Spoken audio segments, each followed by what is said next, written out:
ভোটের দিনক্ষণ নিয়ে রাজনৈতিক মহলে জল্পনা কল্পনার শেষ নেই। কবে হচ্ছে তফসিল, কবেই বা নির্বাচন?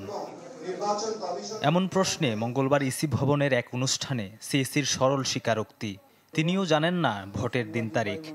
বলেন, সবকিছু জানা যাবে নির্বাচনের 2 মাস আগে। ইলেকশনের তারিখ তো আমিও জানি না।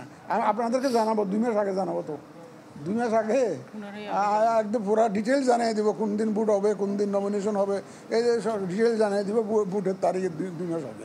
যখন মানুষ সমালোচনা করে যে রাতে ভোট করেছে এবং জালিয়াতি করেছে, এরকম যখন বলে, আমি খুব মনে কষ্ট পাই যে এই অপবাদ সবাইকে নিতে হচ্ছে কেন? আমার সহকর্মীরা যারা এই ইলেকশনের সাথে জড়িত থাকবেন, তাদের কাছে করজোড়ে আবেদন জানাবো যে আপনারা মানুষের শ্রদ্ধা অর্জনের চেষ্টা করুন। সে যে ভাবমূর্তি যেটা নষ্ট হয়েছে, সেটার থেকে আপনারা উঠে আসুন।